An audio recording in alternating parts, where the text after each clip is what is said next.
Кои се оние основни производи кои што треба да ги содржи нашата патна аптека и што се треба да знаеме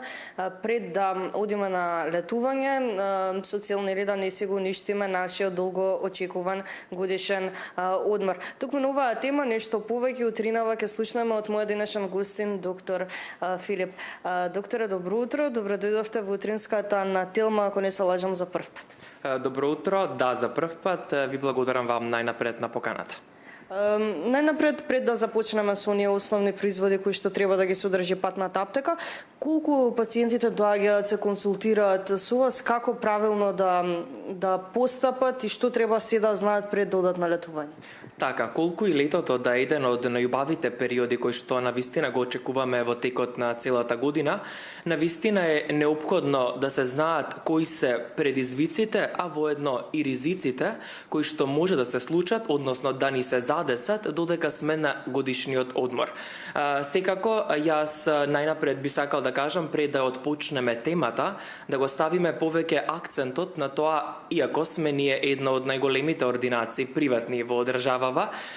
јас морам овој пат да си ги пофалам нашите пациенти, затоа што колку и навистина го отпочнуваат нивниот одмор, кој што повеќето од нив веќе се надвор од границите на нашата држава, навистина тие се консултираат со нас и тоа ми остава еден позитивен фидбек за тоа што навистина се грижат што и како и што треба да понесат со себе во случај нели доколку искочат некои непредвидени предизвици и ризици и како истите на самиот почеток да си помогнат првенствено на самите себе си, нели додека ако е неопходно, ако се третира некоја компликација, додека да се пружи соодветна здравствена заштита.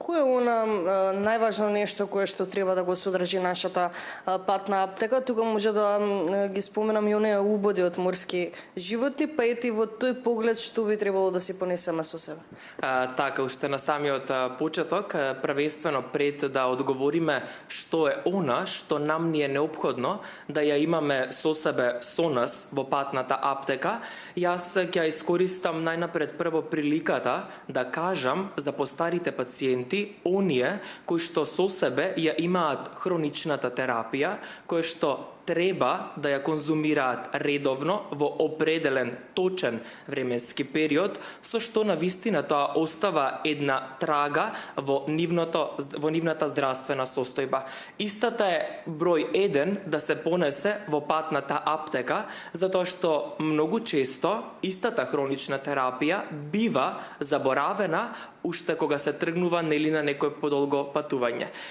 Кога сме веќе за она што навистина треба да се содржи во патната аптека, јас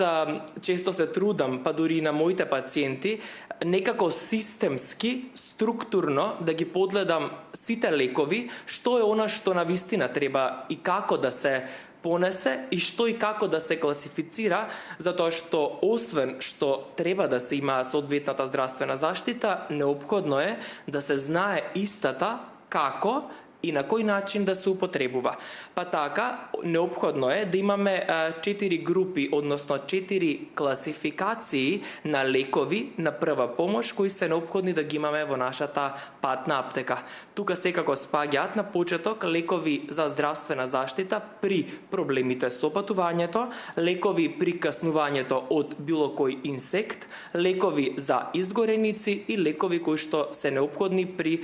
повреди, односно да се пружи прва помош. Сега, што е она неопходното уште на самиот почеток што му е потребно на организмот при проблеми со патувањето? Секако, од карактеристичен аспект, тука спаѓаат проблемите со надуеноста во стомакот, како и губењето на многу електролити, затоа што во овој летен период се карактеристични и секако гастроентеритисите, па пациентите имаат најразлични тегоби од типот на надуеност на стомакот, мачнина и повраќање.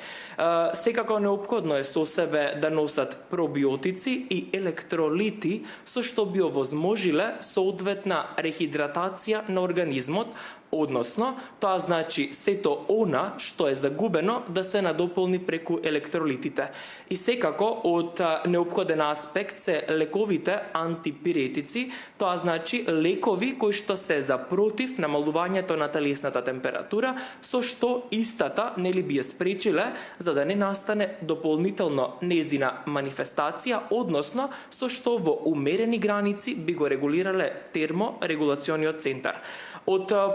понатамошен аспект се секако лековите за прва помош при изгореници. Тоа не значи сега дека само треба да користиме соодветен фактор за заштита доколку сме само на годишен одмор. Напротив, неопходно е да го употребуваме во текот на целиот летен период, а уште позначајно е да ја искористиме можноста да не се наруши кожната архитектура и да користиме креми и за после сончање, а секако неопходно е со нас да понесеме и креми против изгореници.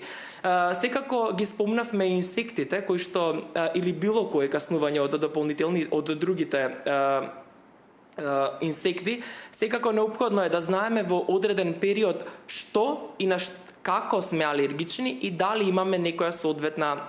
алергија и истата како да се истретира. Неопходно е да земеме апсолутно спреј против каснувањето од било какви инсекти. Секако тука дополнително може да се земат антихистаминици, со што би се спречила дополнителен развој на било која алергиска реакција и секако логично е да се земат креми, односно масти за намалувањето на болката од каснувањето од инсектите. Секако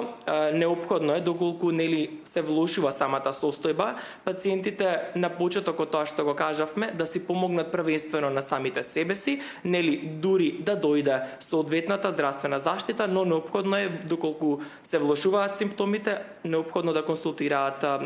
доктор кој што е во нивната близина. И секако не и последно мораме да ги споменеме и повредите кои што може да настанат во текот на неделетен период. Тоа значи дека пациентите е неопходно со себе да имаат аналгетици, лекови кои што би ја намалиле болката во одреден временски период, а исто така е неопходно со себе да понесат средство за дезинфекција, соодветни завои и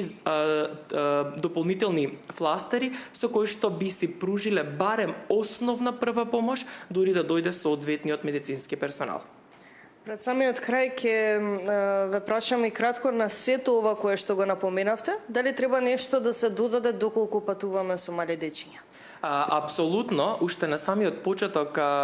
на почеток ја класифицирав состојбата за постарите пациенти кои што со себе да се ја земаат апсолутно хроничната терапија и секако она што е карактеристично за малите дечиња, апсолутно покрај оваа дополнителна терапија неопходно е да се вклучат капки за нос и за уво, затоа што навистина се децата многу подложни на ризици кои што многу лесно може да појават затнатост во носот или да имаат затнато уво во одреден временски период, но она што е многу битно, родителите, младите родители, неопходно е пред заминувањето на одморот да се консултираат со педијатарот, со што би биле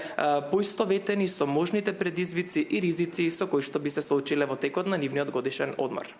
Ви благодарам многу за одвоеното време и ето што има и гледачите можност да слушнат нешто повеќе како да се подготват за летниот одмор. Ви благодарам и вас, задоволството е мое.